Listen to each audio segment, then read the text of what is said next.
ಇನ್ನು ಲೋಕ ಎಲೆಕ್ಷನ್ ಮುಗಿತಾ ಇದ್ದ ಹಾಗೆ ಮತ್ತೆ ಸಿಎಂ ಡಿಸಿಎಂ ಕೂಗು ಚರ್ಚೆಗಳು ಮುನ್ನೆಲೆಗೆ ಬರ್ತಾ ಇದೆ. ಡಿಕೆ ಶಿವಕುಮಾರ್ ಮತ್ತೆ ಮುಖ್ಯಮಂತ್ರಿ ಆಗಬೇಕು ಅನ್ನೋ ಕೂಗು ಈಗ ಎಲೆಕ್ಷನ್ ಮುಗಿತಾ ಇದ್ದ ಹಾಗೆ ಮುನ್ನೆಲೆಗೆ ಬರ್ತಾ ಇದೆ. ಡಿಕೆಶಿ ಆಪ್ತ ಶಾಸಕ ಬಸವರಾಜ ಶಿವಗಂಗಾ ಈ ಸ್ಫೋಟಕ ಹೇಳಿಕೆ ಕೊಟ್ಟಿದ್ದಾರೆ.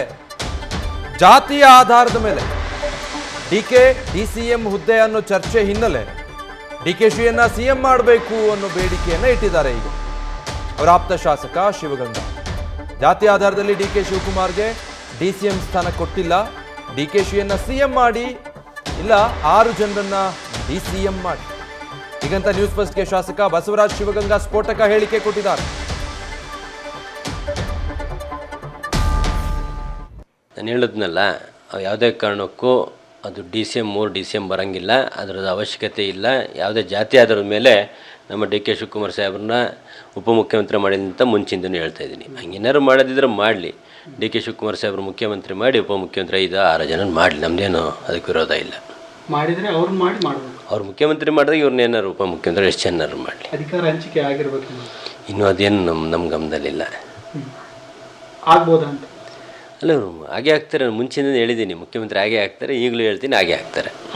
ಹಾಗೆ ಆಗ್ತಾರೆ ಮುಖ್ಯಮಂತ್ರಿ ಹಾಗೆ ಆಗ್ತಾರೆ. ಡೀಟೇಲ್ಸ್ ಕೊಡ್ತಾರೆ ನಮ್ಮ ಪ್ರತಿನಿಧಿ ಮಹಾದೇವ್. ಏನು ನಾಯಕರು ಕಾಂಗ್ರೆಸ್ನಲ್ಲಿ ಎಲೆಕ್ಷನ್ ಒಂದು ಮುಗೀಲಿ ಅಂತ ಬಾಯಿಗೆ ಬೀಗ ಹಾಕೊಂಡು ಸುಮ್ಮನಿದ್ರೇನೋ, ತಕ್ಷಣ ಮತ್ತೆ ಈಗ ಅಂಥದ್ದೇ ಹೇಳಿಕೆಗಳು ಶುರುವಾಗಿದೆ. ಏನು ಹೇಳ್ತಾರೆ ಈ ಬಗ್ಗೆ ಡಿಕೆಶಿಯ ಆಪ್ತ ಶಿವಗಂಗಾ? ಮೊದಲಿಂದಲೂ ಕೂಡ ಡಿ ಕೆ ಶಿವಕುಮಾರ್ ಮತ್ತು ಸಿದ್ದರಾಮಯ್ಯ ಬಣದ ನಡುವೆ ಒಂದು ಅವ್ರು ಸಿಎಂ ಆಗಬೇಕು ಮತ್ತು ಇವ್ರು ಸಿಎಂ ಆಗಬೇಕು ಅಂತ ಒಂದು ಫೈಟ್ ನಡೀತಾನೆ ಇದೆ. ಈಗ ಲೋಕಸಭಾ ಚುನಾವಣೆ ಮುಗಿತಾ ಇದ್ದಂತೆ ರಾಜ್ಯದಲ್ಲಿ ಮತ್ತೆ ಡಿ ಕೆ ಶಿವಕುಮಾರ್ ಅವರು ಸಿಎಂ ಆಗಬೇಕು ಅಂತ ಹೇಳಿ ಅವರು ಆಪ್ತ ಬಣ ಒತ್ತಾಯವನ್ನ ಮಾಡ್ತದೆ. ಅದರಲ್ಲೂ ಕೂಡ ಡಿ ಕೆ ಶಿವಕುಮಾರ್ ಅವರ ಮೇಲೆ ಒಂದು ಪ್ರಮಾಣ ವಚನ ಸ್ವೀಕಾರ ಮಾಡಿರುವಂತ ಚನ್ನಗಿರಿ ಶಾಸಕರಾದಂತ ಬಸವರಾಜ ಶಿವಗಂಗಾ ಅವರು ಕೂಡ ಡಿ ಕೆ ಶಿವಕುಮಾರ್ ಅವರು ಸಿಎಂ ಆಗೇ ಆಗ್ತಾರೆ, ಅವ್ರು ಆಗ್ಲೇಬೇಕು ಅಂತ ಹೇಳಿ ಒಂದು ಒತ್ತಾಯವನ್ನು ಮಾಡಿದ್ದಾರೆ. ಇದಕ್ಕೆ ಪ್ರಮುಖ ಕಾರಣ ಏನಂತಂದ್ರೆ, ಇತ್ತೀಚೆಗೆ ಕೆಲವೊಂದಿಷ್ಟು ಚರ್ಚೆಗಳು ಹುಟ್ಕೊಂಡಿದ್ವು. ಈ ಕಾರಣ ಏನಂತಂದ್ರೆ, ಜಾತಿ ಆಧಾರದ ಮೇಲೆ ಕೆಲವೊಂದಿಷ್ಟು ಡಿಸಿಎಂ ಹುದ್ದೆಗಳು ಸೃಷ್ಟಿ ಆಗ್ಬೇಕು, ಅಂದ್ರೆ 2-3 ಹುದ್ದೆಗಳು ಸೃಷ್ಟಿ ಆಗ್ಬೇಕು ಅಂತ ಹೇಳಿ ಕೆಲವೊಂದಿಷ್ಟು ನಾಯಕರು ಚರ್ಚೆ ಮಾಡಿದ್ದಾರೆ ಅಂತ ಹೇಳಿ ಈ ರೀತಿಯಾದಂತ ವದಂತಿಗಳು ಹಬ್ಬಿದ್ವು.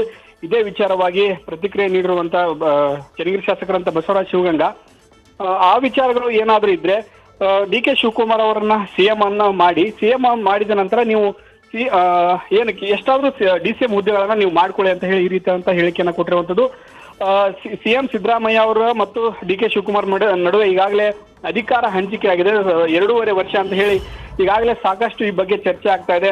ಮುಂದಿನ ಸಿಎಂ ಬೇರೆ ಆಗ್ತಾರೆ, ಈ ಅಧಿಕಾರಾವಧಿ 2 ವರ್ಷಕ್ಕೆ ಸಿದ್ದರಾಮಯ್ಯ ಅವರು ಮುಗಿಸ್ತಾರೆ ಅಂತ ಹೇಳಿ ಈ ರೀತಿ ಅಂತ ಚರ್ಚೆ ಆಗ್ತಾ ಸಮಯದಲ್ಲಿ ಡಿ ಕೆ ಶಿವಕುಮಾರ್ ಅವರ ಆಪ್ತ ಶಾಸಕರಾದಂತ ಚನ್ನಗಿರಿ ಶಾಸಕರಾದಂತ ಶಿವಗಂಗಾ ಅವರು ಈ ರೀತಿ ಅಂತ ಒಂದು ಹೇಳಿಕೆಯನ್ನು ಕೊಟ್ಟಿದ್ದು ಸಾಕಷ್ಟು ಚರ್ಚೆಗೆ ಮತ್ತು ಕುತೂಹಲಕ್ಕೆ ಕಾರಣವಾಗಿರುವಂತದ್ದು. ಇದು ಎಷ್ಟರ ಮಟ್ಟಿಗೆ ಮುಂದಿನ ಅಂದ್ರೆ ಈಗ ಲೋಕಸಭಾ ಚುನಾವಣೆ ಫಲಿತಾಂಶ ಬಂದ ನಂತರ ಕೆಲವೊಂದಿಷ್ಟು ಬಿಜೆಪಿ ನಾಯಕರು ಹೇಳಿಕೆಯನ್ನ ಕೊಡ್ತಾ ಇದ್ದಾರೆ, ಕೆಲವೊಂದಿಷ್ಟು ನಾಯಕರು ಸಿಎಂ ಬದಲಾವಣೆ ಆಗ್ತಾರೆ ಅಂತ ಹೇಳಿದ್ರೆ, ಕೆಲವೊಂದಿಷ್ಟು ನಾಯಕರು ಸರ್ಕಾರ ಪತನ ಆಗುತ್ತೆ ಅಂತ ಹೇಳ್ತಾರೆ. ಇದು ಸರ್ಕಾರದ ಮೇಲೆ ಮತ್ತು ಕಾಂಗ್ರೆಸ್ ನಾಯಕರ ಮೇಲೆ ಎಷ್ಟರ ಮಟ್ಟಿಗೆ ಪರಿಣಾಮ ಬೀರುತ್ತೆ? ಅದೇ ಮಹಾದೇವ್, ಈಗ ಇದುವರೆಗೂ ಕೂಡ ಈಗ ಚುನಾವಣೆಗೆ ಸಂಬಂಧಪಟ್ಟ ಹಾಗೆ ಪ್ರಚಾರದ ಸಂದರ್ಭದಲ್ಲಿ ಹೇಳಿಕೆಗಳು ಕೊಡ್ತಾ ಇದ್ರು ರಾಜಕಾರಣಕ್ಕೆ ಸಂಬಂಧಪಟ್ಟ ಹಾಗೆ. ಬಟ್ ಈಗ ಅಗೇನ್ ಈ ವಿಚಾರಗಳಿಗೆ ಈ ಶಾಸಕರು ಈ ತಮ್ಮ ಹೇಳಿಕೆ ಮೂಲಕ ಕಿಕ್ ಸ್ಟಾರ್ಟ್ ಕೊಟ್ರ ಮತ್ತೆ ಚರ್ಚೆಗೆ ಅಂತ. ಖಂಡಿತ ವಿಜಯ್, ಯಾಕಂತಂದ್ರೆ ಈ ಮುಂಚೆ ನಾವೆಲ್ಲ ಒಗ್ಗಟ್ಟಾಗಿದ್ದೀವಿ, ಸಿಎಂ ಸಿದ್ದರಾಮಯ್ಯ ಅವರೇ 5 ವರ್ಷ ಅಧಿಕಾರಾವಧಿಯನ್ನ ಪೂರ್ಣಗೊಳಿಸ್ತಾರೆ ಅಂತ ಈ ರೀತಿ ಅಂತ ಹೇಳಿಕೆಯನ್ನ ಎಲ್ಲಾ ಕಡೆ ನೋಡ್ತಾ ಇದ್ವಿ. ಆದ್ರೆ ಲೋಕಸಭಾ ಚುನಾವಣೆ ಮುಗಿತಾ ಇದೆ ಅಂತ ಈಗಾಗಲೇ ಒಂದು ಹೇಳಿಕೆಯನ್ನ ಕೊಡಕ್ಕೆ ಸ್ಟಾರ್ಟ್ ಮಾಡಿದ್ದಾರೆ. ಅಂತಂದ್ರೆ ಅವರ ಆಪ್ತ ಶಾಸಕರಾದಂತ ಶಿವಗಂಗಾ ಆಗ್ಲಿ ಕೆಲವೊಂದಿಷ್ಟು ಶಾಸಕರು ಕೂಡ ಈಗಾಗಲೇ ಈ ಬಗ್ಗೆ ಮಾತುಕತೆಯನ್ನು ಕೂಡ ಮಾಡಿದಾರಂತೆ. ನಮ್ಮ ಏನು ಡಿಸಿಎಂ ಇದ್ದಾರೆ ಡಿ ಕೆ ಶಿವಕುಮಾರ್ ಅವರು, ಅವರೇ ಸಿಎಂ ಆಗ್ಬೇಕು, ಅವ್ರು ಸಿಎಂ ಆದ್ರೆ ನಮಗೆ ಅನುಕೂಲ ಆಗುತ್ತೆ, ಅಂದ್ರೆ ಡಿಸಿಎಂ ಹುದ್ದೆಗಳನ್ನ ಸೃಷ್ಟಿ ಮಾಡ್ಬೇಕು ಅಂತ ಹೇಳಿ ಕೆಲವೊಂದಿಷ್ಟು ನಾಯಕರು ಓಡಾಡ್ತಾ ಇದ್ದಾರೆ. ಏನು ಇವರು ಸಿದ್ದರಾಮಯ್ಯ ಬಣದಲ್ಲಿ ಗುರುತಿಸಿಕೊಳ್ಳುವಂತ ನಾಯಕರು ಓಡಾಡ್ತಾ ಇದಾರಲ್ಲ, ಹೀಗಾಗಿ ಅದಕ್ಕೆ ಕೌಂಟರ್ ಕೊಡೋ ರೀತಿಯಲ್ಲಿ ಮತ್ತು ಅವರೇ ಸಿಎಂ ಆಗಬೇಕು, ಡಿ ಕೆ ಶಿವಕುಮಾರ್ ಅವರೇ ಸಿಎಂ ಆಗಬೇಕು ಅಂತ ಹೇಳಿ ಅವರ ಆಪ್ತ ಶಾಸಕರು ಕೂಡ ಈ ರೀತಿ ಅಂತ ಹೇಳಿಕೆಯನ್ನ ಕೊಡ್ತಾ ಇದ್ದಾರೆ. ಇದು ಚುನಾವಣೆ ಗಿಮಿಕ್ ಅಲ್ಲಿ ಮುಂಚೆ ಕೂಡ ಯಾವುದೇ ರೀತಿ ಅಂತ ಅಸಮಾಧಾನ ಸ್ಫೋಟ ಆಗ್ಬಾರ್ದು ಅನ್ನೋ ಉದ್ದೇಶದಿಂದ ಏನು ಆ ರೀತಿ ಅಂತ ಹೇಳಿಕೆಯನ್ನ ಕೊಡೋಕೆ ಯಾವುದೇ ಹೋಗಿರ್ಲಿಲ್ಲ, ಸಿಎಂ ಬದಲಾಗ್ತಾನೆ ಅನ್ನೋ ಚರ್ಚೆನೂ ಇರಲಿಲ್ಲ.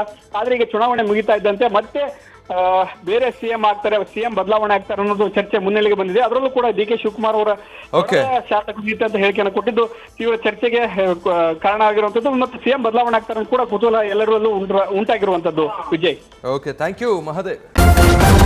ನ್ಯೂಸ್ ಫಸ್ಟ್ ನಿರ್ಭೀತಿಯಿಂದ ನಿಮ್ಮ ಪರವಾಗಿ.